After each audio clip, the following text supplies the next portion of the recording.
merci d'être venu. Tout d'abord, vous ne l'ignorez pas,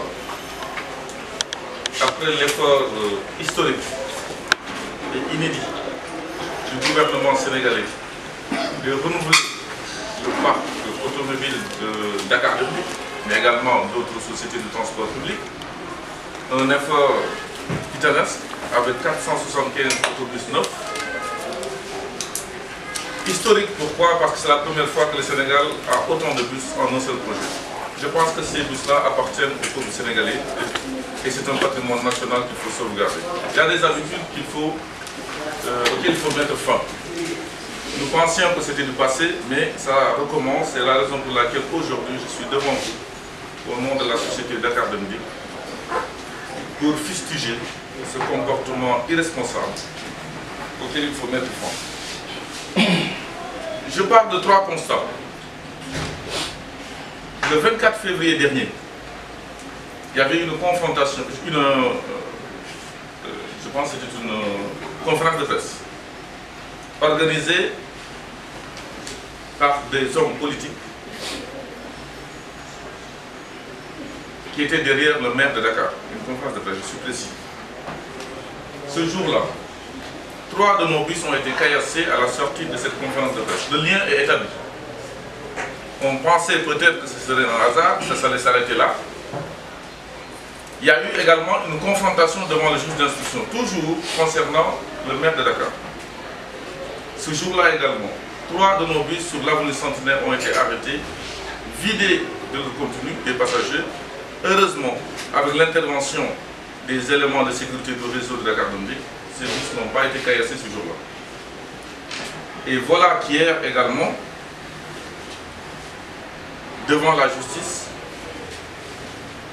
toujours avec des éléments liés à Khalifa Sall, je dis bien Bamba Fall, devant la justice,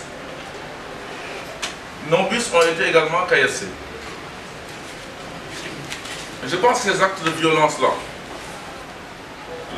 la société Dakar Dem Dikk ne peut plus continuer à regarder faire.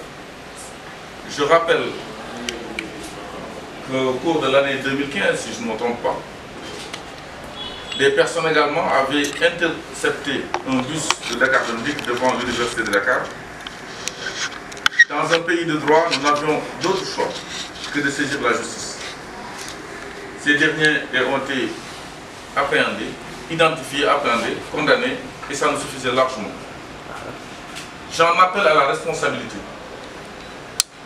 de tous les hommes politiques, parce que Dakar Dem Dikk n'appartient à personne d'autre qu'au peuple sénégalais et surtout au Gorgorlou, avec un tarif social que nous faisons. Quand les bus manquent, nous avons des doléances qui pleuvent. Quand les bus sont là, certains s'évertuent à les casser, ou même à les caillasser, mais également à y mettre le feu. Je pense que dans un État démocratique et civilisé, toutes les forces politiques qui concourent à l'expression du suffrage doivent tout simplement appeler leurs éléments à être des hommes ou des femmes de mesure. Nous avons porté plainte la dernière fois, parce que dans un pays également démocratique, il faut aller faire confiance à sa justice. Là, ça recommence également, et nous avons des images. Nous allons également porter plainte dès aujourd'hui. Malheureusement, aujourd'hui, nous sommes en partance pour présenter les condoléances de la société Dakar Dem Dikk à la famille des Tidjanes.